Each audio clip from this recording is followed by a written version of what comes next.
Hello everyone, कैसे हो आप सब। आज हम पढ़ेंगे रीतिकाल की प्रमुख प्रवृत्तियाँ। उससे पहले हम मतीराम के बारे में पढ़ते हैं कि मतीराम को आचार्य शुक्ल ने रीतिकाल का पहला प्रतिनिधि कवि माना है। तो देखते हैं कि रीतिकाल की प्रमुख प्रवृत्तियाँ। मतीराम मतीराम भावों की अकृत्रिमता के कवि मतीराम माने जाते हैं। रीतिकाल के उन गिने चुने कवियों में से हैं जिनकी रचनाओं में दाम्पत्य जीवन की अत्यंत सुंदर और निष्कपट अभिव्यक्ति हुई है। तो मतीराम के भाव कैसे हैं? अकृत्रिम है और उनकी रचनाओं में दाम्पत्य जीवन का सुंदर और निष्कपट वर्णन दिखाई पड़ता है। शुक्ल जी ने मतीराम जी के संदर्भ में कहा है कि इनके भाव व्यंजक व्यापारों की श्रृंखला सीधी और सरल है, बिहारी के समान चक्करदार नहीं। तो इस कथन को याद रखें कि आचार्य शुक्ल ने मतीराम के लिए कहा है कि इनके भाव व्यंजक व्यापारों की श्रृंखला सीधी और सरल है, बिहारी के समान चक्करदार नहीं है। रीति काल के प्रतिनिधि कवियों में पद्माकर को छोड़ और किसी कवि में मतीराम की सी चलती भाषा और सरल व्यंजना नहीं मिलती। इनकी भाषा में नाद सौंदर्य भी विद्यमान है। तो देखें कि रीतिकाल के दो प्रतिनिधि कवि हैं, एक तो पद्माकर है और एक है मतीराम। तो मतीराम के लिए मतीराम की तुलना पद्माकर से की है। तो कहा है आचार्य शुक्ल ने कि रीतिकाल के प्रतिनिधि कवियों में पद्माकर को छोड़कर और किसी कवि में मतीराम की सी चलती भाषा और सरल व्यंजना नहीं मिलती। इनकी जो भाषा है उसमें नाद सौंदर्य भी विद्यमान है। रसराज और ललित लराम जो मतीराम की रचना है के संदर्भ में कहा है आचार्य शुक्ल ने कि रस और अलंकार की शिक्षा में इनका उपयोग बराबर चलता रहता है। तो याद रखें इस तथ्य को कि रसराज और ललित ललाम के संदर्भ में आचार्य शुक्ल ने रस और अलंकार की शिक्षा में इनका उपयोग बराबर चलता रहता है। यह आचार्य शुक्ल ने रसराज और ललित ललाम के लिए कहा है। ख्याति का मुख्य कारण है शुक्ल जी के अनुसार ये भावों की अकृत्रिमता, मन की मतलब इनके जो भाव थे वो स्वाभाविक थे, उनमें कृत्रिमता नहीं थी, उसके लिए विख्यात थे। अन्य इनकी कृतियां हैं छंद सागर पिंगल, जिसको साहित्य सार भी कहा है, और एक है लक्षण श्रृंगार। जो श्रृंगार यहाँ पर है वो फोन में गलत छपता है, इसलिए इसको सही कर ले श्रृंगार को। इस भाग से जुड़े अन्य महत्वपूर्ण प्रश्न देखें कि आचार्य शुक्ल के अनुसार मतीराम की भाषा की सबसे बड़ी विशेषता है तो भावों की अकृत्रिमता यानी स्वाभाविकता, चलती भाषा और सरल व्यंजना। शुक्ल जी का मानना था कि पद्माकर को छोड़कर मतीराम जैसी सीधी और सरल भाव व्यंजना किसी अन्य रीति कवि में नहीं मिलती। एक और प्रश्न है कि कुंदन को रंग फीको लगे, झलके अति अंगनी चारू गोराई। ये प्रसिद्ध पंक्ति किसकी है? तो ये प्रसिद्ध पंक्तियां मतीराम की है। और इन्होंने मतीराम ने अत्यंत प्रसिद्ध पंक्ति है जो नायिका के शारीरिक सौंदर्य का वर्णन किया है। इनकी एक अन्य पंक्ति भी प्रसिद्ध है, उसमें है कुह वनमाल हे लगिए अरु है मुरली अधराधर पीजे। ये भी मतीराम जी की पंक्तियां हैं। तो देखें आगे देखें रीतिकाल का प्रवर्तन किसने किया, तो उसमें दो नाम सामने आ रहे हैं, वह शुक्ल जी और डॉक्टर नगेंद्र के अनुसार अलग अलग हैं। तो उसमें मतभेद है, उसको लेकर यहाँ पर तुलनात्मक बताया गया है, तुलनात्मक अध्ययन करेंगे। तो देखें रीतिकाल के प्रवर्तक को लेकर विद्वानों में भी मतभेद है। इसका मुख्य कारण है रस और अलंकार विवेचन में अपनाए गए अलग अलग आदर्श हैं। डॉक्टर नगेंद्र के अनुसार जो प्रवर्तक हैं वो है केशवदास। और केशवदास क्यों है? क्योंकि उनका प्रभाव, ख्याति और वह असाधारण व्यक्तित्व की दृष्टि से आज डॉक्टर नगेंद्र ने केशवदास को रीतिकाल का प्रवर्तक माना। लेकिन जो आचार्य शुक्ल है उनके अनुसार जो प्रवर्तक कवि हैं वह है चिंतामणि त्रिपाठी। और आचार्य शुक्ल का तर्क है कि जो रीतिकाल की जो अखंडित परंपरा है उसको अखंडित परंपरा के कवि माना है, अखंडित परंपरा को बनाए रखा, इसलिए आचार्य शुक्ल ने रीतिकाल का प्रवर्तक चिंतामणि त्रिपाठी को माना है। और उनका कथन है कि देखें वास्तव में आचार्य शुक्ल की दृष्टि परंपरा के अखंडित प्रभाव पर टिकी है, प्रवर्तक या प्रवर्तन पर नहीं। केशवदास से लगभग 50 वर्ष बाद चिंतामणि त्रिपाठी से चलने वाली परंपरा अखंडित तो थी ही, साथ ही केशव के भिन्न आदर्शों को लेकर चली। अतः रीतिकाल की अखंडित परंपरा का प्रवर्तन चिंतामणि त्रिपाठी को माना जाना चाहिए। और यह बात कही है आचार्य शुक्ल ने चिंतामणि त्रिपाठी को। और उनका तर्क है कि ये जो रीतिकाल की जो अखंडित परंपरा है उसका प्रवर्तन चिंतामणि त्रिपाठी की रचनाओं में देखने को मिलता है, इसलिए चिंतामणि त्रिपाठी को रीतिकाल का प्रवर्तक कवि माना जाता है। भिन्न आदर्शों की बात, अलंकार और रस विवेचन का आदर। केशवदास में अलंकार में भामह दंडी, जो भामह और दंडी की जो काव्यादर्श है, उद्भट और केशव मिश्र, उन्होंने अलंकार शेखर का अनुकरण किया है। और रस में रुद्र भट्ट की श्रृंगार तिलक का अनुसरण किया।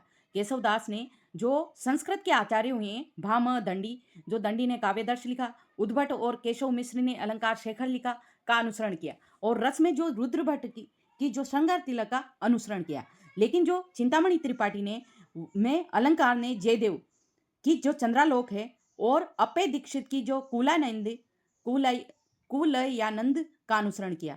और रस में भानुदत्त की रस मंजरी का अनुसरण किया। तो यहाँ पर ये तथ्यों को ध्यान से पढ़ें और नोट करें कि केशवदास ने अलंकार में भामह और दंडी को माना और उद्भट और केशव में के अलंकार शेखर का अनुसरण किया और रस में रुद्र भट्ट की श्रृंगार तिलक का अनुसरण किया। जबकि चिंतामणि त्रिपाठी ने अलंकार में जयदेव के जो चंद्रालोक का अनुसरण किया और अप्पे दीक्षित की जो कुलानंद थी उसका अनुसरण किया। और रस में जो उन्होंने रस का विवेचन किया और रस को अपने काव्य में उतारा, उसमें उन्होंने भानुदत्त की जो रस मंजरी का अनुसरण किया। बाद में जो अधिकांश रीति कवियों ने चिंतामणि की परंपरा का ही अनुसरण किया।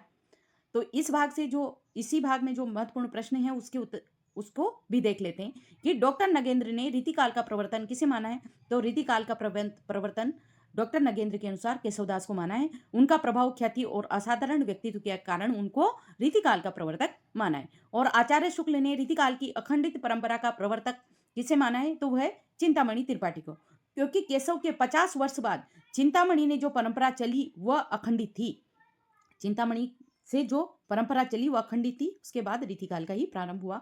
इसलिए रीतिकाल का प्रवर्तक चिंतामणि त्रिपाठी को आचार्य शुक्ल ने माना है। रीतिकाल के वो कौन से कवि ने अलंकार निरूपण में चिंतामणि के बजाय केशवदास की परंपरा का अनुसरण किया, तो है बाकी सभी कवियों ने अलंकार निरूपण में रीतिकाल के अंतर्गत चिंतामणि त्रिपाठी की जो अलंकार निरूपण की जो प्रक्रिया थी उसमें चिंतामणि त्रिपाठी का अनुसरण किया। लेकिन एक कवि ऐसा था जिन्होंने केशवदास की परंपरा का अनुसरण किया, वह है देवकवि। यह एक महत्वपूर्ण अपवाद है। बाकी अधिकांश कवियों ने चिंतामणि का अनुसरण किया है, तो इसको ध्यान रखें। रीतिकाल के प्रथम और अंतिम से जुड़े महत्वपूर्ण तथ्य भी देख लेते हैं कि यह खंड परीक्षा की दृष्टि सीधे तौर पर याद रखने योग्य है। तो देखिए, प्रथम कालक्रम की दृष्टि से प्रथम रीति ग्रंथ या रचना है कृपाराम की हित तरंगिणी। कालक्रम की दृष्टि से यानी समय की दृष्टि से, यानी काल के अनुसार, काल के क्रम के अनुसार जो रीति रचनाएं यानी रीति काव्य है वह है कृपाराम की हित तरंगिणी। हिंदी का प्रथम काव्यांग ग्रंथ है जो केशवदास कृत है रसिकप्रिया, जो 1551 में लिखी गई। रीतिकाल का प्रथम रीति ग्रंथ है चिंतामणि त्रिपाठी कृत रसविलास। तो प्रथम ग्रंथ माना है रीतिकाल का वो चिंतामणि त्रिपाठी का रसविलास माना है। और चिंतामणि त्रिपाठी को ही आचार्य शुक्ल ने रीतिकाल का प्रवर्तक भी माना है। तो इस तथ्य को भी ध्यान रखें। रीतिकाल का प्रथम प्रसिद्ध आचार्य चिंतामणि त्रिपाठी है। रीतिकाल के सर्वप्रथम श्रेष्ठ कवि बिहारी माने हैं। उन्होंने 1595 ईस्वी में, और 1595 है उनका समय। और अंतिम रीतिकाल का अंतिम ग्रंथ जो है वो ग्वाल कवि कृत रसरंग है, जिसका रचना काल है 1853 ईस्वी। रीतिकाल के अंतिम आचार्य या शास्त्र कवि ग्वाल कवि को माना है। तो यह भी तथ्य ध्यान रखें आप। रीतिकाल के अंतिम प्रसिद्ध कवि पद्माकर हुए हैं। रीतिकाल के अंतिम प्रसिद्ध कवि कौन हुए? पद्माकर। रीतिकाल की अंतिम प्रसिद्ध आचार्य कवि तो है पद्माकर, और प्रसिद्ध आचार्य जिन्होंने रीति सिद्ध काव्य की रचना की, रीति सिद्ध काव्यधारा के कवि हैं, वह हैं भिखारीदास। अब इस भाग से भी जुड़े हुए प्रश्न उत्तर देख लेते हैं कि रीतिकाल का प्रथम रीति ग्रंथ कौन सा माना जाता है, तो वह है चिंतामणि त्रिपाठी कृत रसविलास, जिसका रचना काल है 1633 ईस्वी। इसमें काव्यांग ग्रंथ पहले लिखे गए थे, लेकिन रीति ग्रंथ के रूप में इसे प्रथम माना गया है। काल क्रम की दृष्टि से रीतिकाल की प्रथम रचना कौन सी है, तो वह है कृपाराम की हित तरंगिणी। कौन सी है? कृपाराम की हित तरंगिणी। रीतिकाल के अंतिम प्रसिद्ध कवि और अंतिम प्रसिद्ध आचार्य क्रमशः कौन है? तो अंतिम प्रसिद्ध कवि तो है पद्माकर और अंतिम प्रसिद्ध आचार्य हैं भिखारीदास। तो इस तथ्य को ध्यान रखें कि अंतिम प्रसिद्ध कवि तो हैं पद्माकर और अंतिम प्रसिद्ध आचार्य हैं भिखारीदास। कालक्रम ये रीति शब्द का तात्पर्य। प्रमुख कवियों का कालक्रम जैसे केशवदास 1555 ईस्वी, सेनापति 1589, बिहारी 1595 ईस्वी, चिंतामणि त्रिपाठी 1600 ईस्वी।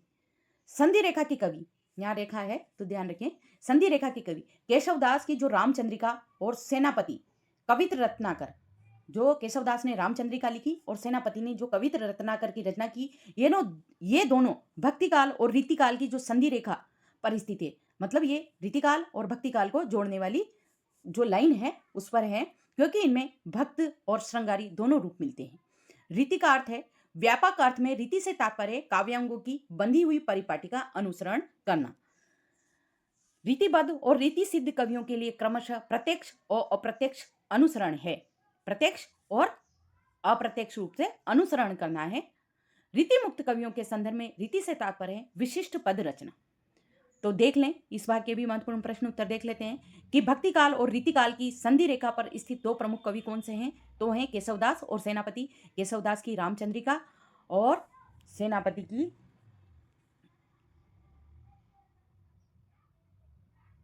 मुझे याद है। तो देखें, आचार्य वामन के अनुसार रीति का क्या तात्पर्य है? तो है आचार्य वामन के अनुसार रीति शब्द का तात्पर्य विशिष्ट पद रचना रीति, अर्थात गुणात्मक पद रचना ही रीति। विशिष्ट से अर्थ है विशेषो गुणात्मा, यानी विशिष्ट पद रचना रीति है। यह प्रसिद्ध कथन आचार्य वामन का है। आचार्य केशवदास जीवनी रचनाएं और आलोचनात्मक दृष्टि। तो देखते हैं, इनका जन्म 1555 ईस्वी में। इनके पिता का नाम काशीनाथ था और इनके प्रपिता श्री कृष्णदास था। इनके प्रपिता का नाम श्री कृष्णदास था। ये ओरछा नरेश इंद्रजीत सिंह के दरबारी कवि थे। गुरु परंपरा में बिहारी के गुरु केशवदास और केशवदास के गुरु थे नरहरिदास। तो देखें, बिहारी जी के गुरु थे केशवदास और केशवदास के गुरु थे नरहरिदास। आचार्य शुक्ल ने इन्हें भक्तिकाल के फुटकल कवियों में माना है, केशवदास को। इनकी जो प्रमुख रचनाएं हैं, शुक्ल जी ने 7 ग्रंथों का उल्लेख किया है, जिसमें 3 रीति विषय हैं, जैसे रसिक प्रिया, कवि प्रिया और छंदमाला। जो रामचंद्रिका है यह महाकाव्य और 1601 ईस्वी में रचित है। इसमें 39 अध्यायों यानी प्रकाशों में विभक्त है। 125 प्रकार के छंदों का प्रयोग हुआ है और एक रात में लिखी गई रचना है। संवाद योजना के लिए प्रसिद्ध जो वाल्मीकि रामायण का प्रभाव है, जो इनकी संवाद योजना के लिए जो रामचंद्रिका है केशवदास जी ने लिखी है, इसमें 39 अध्याय हैं और ये उन अध्यायों को प्रकाश कहा गया है में विभक्त है और इसमें 125 छंदों का प्रयोग है, इसलिए इसे छंदों का अजायब घर भी कहा जाता है। और ये एक रात में लिखी गई रचना है और इसकी संवाद योजना के लिए प्रसिद्ध है और जिसकी संवाद योजना में वाल्मीकि रामायण का प्रभाव देखने को मिलता है। ये प्रेरणा स्रोत है जयदेव का प्रसन्न राघव, प्राणचंद चौहान का रामायण महानाटक और हनुमान नाटक। इन्होंने जो रसिक प्रिया लिखी वो 1591 में लिखी। ये प्रथम काव्यांग ग्रंथ है जो 16 प्रकाशों में विभक्त है और 13 श्रृंगार रस और 3 गुणदोष। इसमें 13 में तो श्रृंगार रस का वर्णन है और 3 में गुणदोषों का वर्णन है। केशवदास ने 23 दोषों का वर्णन किया है। जो कवि प्रिया है वो 1601 ईस्वी में लिखी। ये अलंकार विषयक ग्रंथ है और जो आश्रयदाता की जो नर्तकी थी राय प्रवीण को शिक्षा देने हेतु इन्होंने कवि प्रिया की रचना की, जिसका रचना काल है 1601। इन्होंने विज्ञान गीता लिखी 1610 ईस्वी में। संस्कृत के जो प्रबोध चंद्रोदय नाटक की जो प्रतीकात्मकता यानी सिंबल शैली पर रचित आध्यात्मिक ग्रंथ लिखा। इनका जो अन्य ग्रंथ हैं वह है रतन बावनी जो 1607 ईस्वी में लिखा, वीर सिंह देवचरित लिखा 1607 में और जहांगीर जस चंद्रिका लिखी 1612 में। केशवदास पर विद्वानों के क्या क्या मत हैं तो वो देखें कि रामचंद्र शुक्ल ने इन्हें कठिन काव्य का प्रयत कहा है, हृदयहीन कवि कहा है, उक्ति वैचित्र्य और शब्द क्रीड़ा का प्रेमी कहा है और केशवदास को कवि हृदय नहीं मिला। इनकी जो भाषा थी वो बहुत क्लिष्ट थी, इसलिए इनको कठिन काव्य का प्रयत कहा है। इनके भाव बहुत कठोर थे, इसलिए इनको हृदयहीन कवि कहा है। उक्ति वैचित्र्य और शब्द क्रीड़ा का प्रेमी कहा है और केशवदास को कवि हृदय नहीं मिला, यह भी रामचंद्र शुक्ल जी ने इनके बारे में कहा है। जो विजयपाल सिंह ने उन्हें कोर्ट यानी दरबार का कवि भी कहा है। जो राम स्वरूप चतुर्वेदी है उन्हें रामचंद्रिका में जो उन्होंने 121 छंदों का प्रयोग किया उसके लिए छंदों का अजायब घर कहा है। रामचंद्रिका को छंदों का अजायब घर कहा है रामस्वरूप चतुर्वेदी ने। और जो पीताम्बर दत्त बड़थवाल है वो रामचंद्रिका को फुटकल कविताओं का संग्रह कहा है। केशव की क्लिष्टता पर कहावत कि कवि को देन न चहे विदाई पूछे केशव की कविताई, ये जो उनकी कविता की जो क्लिष्टता थी, कठिनता थी, उसके लिए केशव के बारे में ये बात या ये कहावत प्रचलित थी। अब इस भाग से जुड़े महत्वपूर्ण प्रश्न उत्तर देख लेते हैं। तो केशव दास ने कवि प्रिया ग्रंथ की रचना किस उद्देश्य की थी? तो ओरछा नरेश इंद्रजीत सिंह की जो नर्तकी थी और अपनी शिष्या यानी केशवदास जी की जो शिष्या थी राय प्रवीण को शिक्षा देने के लिए उन्होंने कवि प्रिया की रचना की। केशवदास की किस रचना को रामस्वरूप चतुर्वेदी ने छंदों का अजायब घर कहा है? तो रामस्वरूप चतुर्वेदी ने छंदों का अजायब घर रामचंद्रिका को कहा है। इसमें 125 प्रकार के छंदों का प्रयोग हुआ है। केशवदास ने अपनी रचना में अलंकार विवेचन के लिए किन आचार्यों का अनुसरण किया? तो उन्होंने केशवदास ने भाम दंडी जो काव्यदर्श और उद्भट केशव मिश्र का क्या किया? अनुसरण किया। यद्यपि सुजाति सुलक्षणी सुब्रस सरस सुव्रत भूषण बिनु न विराजती कविता बनिता मित, यह प्रसिद्ध पंक्तियां केशवदास जी की है जो कवि प्रिया ग्रंथ में है। यह पंक्ति अलंकार की महत्ता को दर्शाती है कि जिस प्रकार से एक नारी के लिए आभूषण जरूरी है, उसी लिए कविता के लिए अलंकार का होना, रस का होना अति आवश्यक है। भूषण बिनु न विराजिते कविता बनिता मित, यानी बिना आभूषण के कविता की न स्त्री की शोभा बढ़ती है। आचार्य शुक्ल ने कठिन काव्य का प्रेत किसे कहा है? तो वह केशवदास को कहा है, क्योंकि इनकी भाषा जो थी उसमें क्लिष्टता और भावुकता की कमी के कारण इनको कठिन काव्य का प्रेत कहा है, हृदयहीन कवि भी कहा है। केशवदास की वह कौन सी रचना है जो संस्कृत के नाटक प्रबोध चंद्रोदय की प्रतीकात्मक शैली पर आधारित है? तो है विज्ञान गीता। यह एक वैराग्य और अध्यात्म पर आधारित दार्शनिक रचना है, यानी इसमें प्रतीकात्मा यानी सिंबल का प्रयोग किया गया है। केशवदास के जो प्रथम काव्यांग ग्रंथ रसिक प्रिया का मुख्य विषय क्या है? तो वह है जो रीतिकाल में जो रस और नायिका भेद जो मुख्य विषय रहा है, उसी के अनुसार उनका रसिक प्रिया का निर्माण किया है उन्होंने, रस एवं नायिका भेद। रामचंद्रिका की जो संवाद योजनाएं किन ग्रंथों से प्रेरित मानी जाती है? तो वह जयदेव के प्रसन्न राघव और जो प्राणचंद्र चौहान के रामायण महानाटक से मानी जाती है। केशवदास को किस कवि ने प्राकृत कवि या भाषा कवि कहा है? तो तुलसीदास जी ने केशवदास जी को प्राकृत कवि या भाषा कवि भी कहा है, और ये इसलिए भी कहा है क्योंकि उन्होंने काव्यांग ग्रंथों का प्रेरणन किया, इसके लिए कहा है। आचार्य शुक्ल के अनुसार हिंदी में सबसे पहले काव्यांग ग्रंथों का प्रणयन किसने किया? तो आचार्य केशवदास ने। आज का टॉपिक यहीं खत्म करते हैं, और अगर आपको ये वीडियो पसंद आया हो तो चैनल को सब्सक्राइब करें, लाइक करें, शेयर करें और कमेंट में बताएं कि आपको वीडियो कैसा लगा, आपको किस विषय पर पढ़ना है। इसी के साथ वीडियो को यहीं खत्म करते हैं। तब तक के लिए नमस्कार।